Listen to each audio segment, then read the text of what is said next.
अस्सलामुअलैकुम, welcome back to our channel.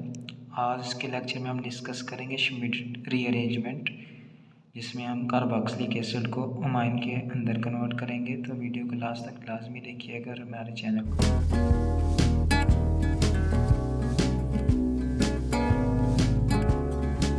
करिए। हमारी जो श्मिट रीअरेंजमेंट होती है ये मैकेनिस्टिकली रिलेटेड होती है कर्टियस रिएक्शन के साथ, यानी कि इसका जो रिएक्शन होता है वो कर्टियस रिएक्शन के साथ रिलेट करता है।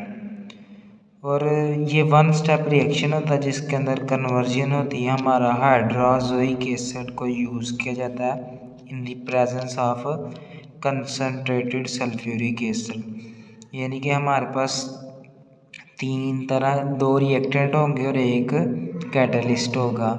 रिएक्टेंट हमारा कार्बोक्सिलिक एसिड होगा और हाइड्रोजोइक एसिड होगा, और हमारा जो कैटलिस्ट है वो सल्फ्यूरिक एसिड, जो कि प्रोटॉन के लिए हमें यूज़ करना पड़ेगा। ये प्रोसीजर हमारे पास कन्वीनियंट है, आसान है और इसकी यील्ड ज़्यादा होती है, जबकि इसके रिलेटेड जो हमारे पास हॉफमैन और कर्टियस होती है ना, उसके रिलेटेड इसकी जो हमारी यील्ड होती है वो ज़्यादा होती है और ये आसान रिएक्शन होता है। और जो हमारे पास स्टेरिकली हिंडर्ड जो हमारे पास एसिड होते हैं ना, उनके साथ भी बड़ी स्मूथली रिएक्ट करता है। अब हाइड्रोजोइक एसिड, जाहिर सी बात है, कार्बोक्सिलिक एसिड का तो हमें पता है। हाइड्रोजोइक एसिड हमारे पास एक टॉक्सिक एसिड होता है और एक्सप्लोसिव होता है। इसको हम जनरेट करते हैं Ac2 में जब हम सोडियम अजाइड का एडिंग करते हैं, ठीक है। ग्रेजुअली वो हमारे पास कार्बोक्सिलिक एसिड के साथ in the presence of sulphuric acid. Hydrazoic acid हमारा होता है HN3, ठीक है, एक हाइड्रोजन और 3 नाइट्रोजन। जबकि हमारे पास जो जनरली एक रिएक्शन होता है हमारा श्मिट रीअरेंजमेंट का, वो ये वाला होता है। कार्बोक्सिलिक एसिड जब हमारे पास हाइड्रोजोइक एसिड के साथ रिएक्ट करता है तो अमाइन बनता है, कार्बन डाइऑक्साइड बनती है और नाइट्रोजन बनती है।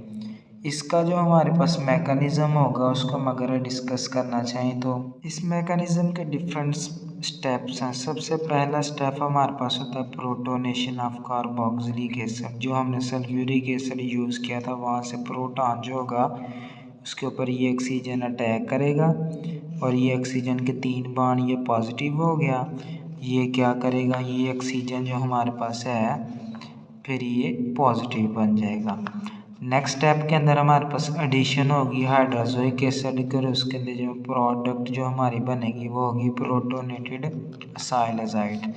चले हम क्या करते हैं, इस रिएक्शन को डिस्कस कर, ये वाला स्टेप जो है इसको हम राइट आउट करते हैं। ये हमारा आ गया जो ऊपर वाला कार्बोक्सिलिक एसिड था, और ये हम स्ट्रक्चर लिखने लगे हैं हाइड्रोजोइक एसिड की। एक नाइट्रोजन नेगेटिव होता है, एक नाइट्रोजन पॉजिटिव होता है, और इनके दरमियान ट्रिपल बॉन्ड और इनके दरमियान सिंगल बॉन्ड होता है। उसके नतीजे में हमारे पास जो प्रोडक्ट हमारी आएगी वो कुछ इस तरह की आएगी कि हमारे पास RC, एक हाइड्रोक्सल आ गया हमारा ऊपर, ठीक है, जबकि एक हाइड्रोक्सल हमारा जो है वो क्या आ गया इधर साइड पे, ये जो कार्बोक्सिलिक एसिड वाला था। जबकि ये वाला जो हमारा ना कार्बन ये वापस जाएगा तो ये पॉजिटिव होगा, उसके ऊपर ये नाइट्रोजन नेगेटिव अटैक करेगी। तो इस तरह की हमारी क्या हो जाएगी, एक इस नाइट्रोजन का और इस कार्बन का आपस में क्या होगा, बॉन्ड बनेगा। ये नाइट्रोजन, ये हमारा नाइट्रोजन एक आ गया, ये दूसरा और ये तीसरा, ये पॉजिटिव होगा, ठीक है।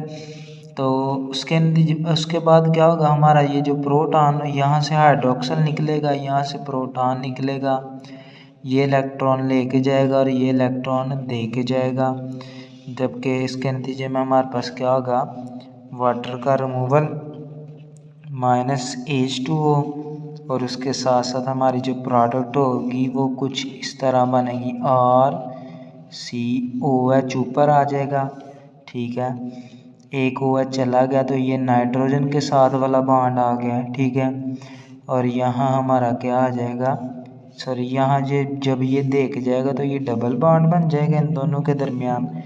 और ये नाइट्रोजन का सिंगल बॉन्ड और ये ट्रिपल बॉन्ड, इस नाइट्रोजन के 4 बॉन्ड, इसलिए ये पॉजिटिव आ जाएगा। इसकी हमारी जो रेजोनेटिक स्ट्रक्चर है वो कुछ इस तरह बन सकती है कि कार्बन के साथ डबल बॉन्ड आ जाएगा, ठीक है, और इस नाइट्रोजन के साथ एच लग जाएगा और पीछे वैसे ही हमारा ट्रिपल बॉन्ड, यानी कि ये हमारा क्या आ जाएगा, इसकी हम कह सकते हैं प्रोटोनेशन होगी, या हमारा जो आयन्स बनते हैं ज्विटर आयन टाइप, वो हमारी क्या आ जाएगी, इसके अंदर फॉर्मेशन हो जाएगी। तो ये हमारी आगे इसकी रेजोनेटिक स्ट्रक्चर।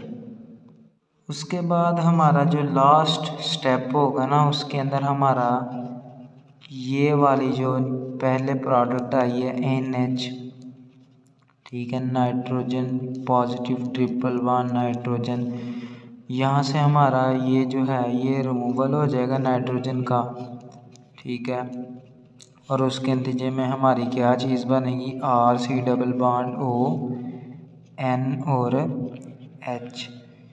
तो ये जब गया यहाँ से तो इलेक्ट्रॉन लेके गया, तो ये हमारा क्या बन गया, ये नाइट्रोजन पॉजिटिव बन गया।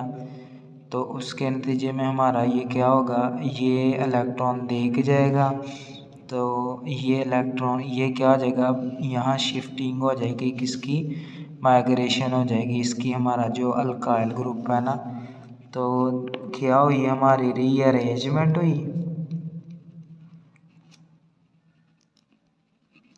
रीअरेंजमेंट हुई और साथ प्रोटॉन का रिमूवल हुआ। तो उसके नतीजे में हमारा क्या होगा कि हमारा ये जो ग्रुप बनाने हैं, तो कार्बन डाई के साथ डबल बॉन्ड वैसे का वैसे ही, इसका डबल बॉन्ड बन जाएगा नाइट्रोजन के साथ, और ये अल्काइल ग्रुप लग जाएगा जाके नाइट्रोजन के साथ। ये हमारा बन गया आइसोसायानेट। ये जो हमारा आइसोसायानेट है, इसकी जब हम फर्दर हाइड्रोलिसिस करवाएंगे तो उसके नतीजे में हमारा क्या बनेगा, तो आइसोसायानेट का जब हम फर्दर हाइड्रोलिसिस वगैरह करवाएंगे तो पहले तो हमारी बनेगी अनसैचुरेशन कार्बन कार्बन के साथ, ठीक है, OH और साथ NHR, और इसकी फर्दर हाइड्रो हमारे पास क्या बनेगा, अमाइन बनेगा, ये एक इंटरमीडिएट बनता है, और साथ कार्बन डाइऑक्साइड बनता है। बाद हमारे पास कुछ रिएक्शन है जो यूज़ करता है श्मिट रीअरेंजमेंट को। सबसे पहला हमारा बेंजोफिनोन जब हाइड्रोक्लोरिक एसिड के साथ रिएक्ट करता है तो हमारा बेंज़ बनता है।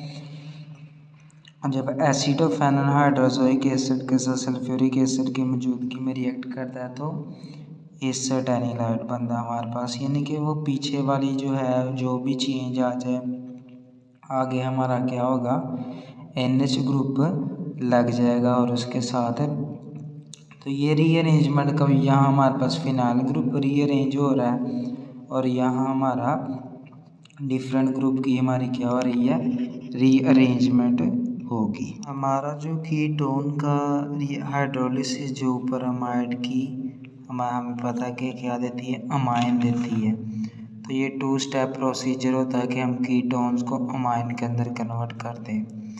तो श्मिट रिएक्शन की जो हमारे पास होती है ना प्रोडक्ट कीटोन के अंदर, वो अमाइड होती है, लेकिन एल्डिहाइड जो हमारे पास होते हैं ना वो आमतौर पे हमारे नाइट्राइल और एन फार्माइल डेरिवेटिव यानी कि सियानोजन हमारे पास हो सकते हैं और एन फार्माइल के डेरिवेटिव देते हैं। उसके अलावा अगर हमारी साइक्लिक कीटोन आ गई जिस तरह साइक्लोहेक्सानोन है तो ये हमारे पास रिंग एनलार्जमेंट करके लैक्टम दे देती है, जिस तरह ये हमारे पास रिंग एनलार्ज होगी और साथ इसके अंदर एडिशन हो जाएगी और ये कैप्रोलैक्टम। तो श्मिट रिएक्शन हमारे पास एक सिंथेटिक अल्टरनेटिव देता है बैकमैन रीअरेंजमेंट का। लास्ट पे हमारी जो श्मिट रीअरेंजमेंट की जो एप्लीकेशन है वो 2 है कि हमारा जो 3,5-डाइनाइट्रोबेंजोइक एसिड होगा ना वो कन्वर्ट हो जाएगा 3,5-नाइट्रो एनिलीन, क्योंकि हमने पढ़ा था हमारा कार्बोक्सिलिक एसिड किसके अंदर कन्वर्ट हो जाएगा, अमाइन के अंदर। तो बाकी कोई चेंज नहीं आएगा। हमारा हाइड्रोक्लोरिक एसिड, सल्फ्यूरिक एसिड वही चीज़ होगी, प्रोटोनेशन होगी, उसके अलावा रीअरेंजमेंट जो होगी, माइग्रेशन होगी, और हमारा एनिलीन बन जाएगा, और इधर भी सेम वही चीज़ होगी। तो अपना बहुत सारा ख्याल रखिएगा। अल्लाह हाफिज़।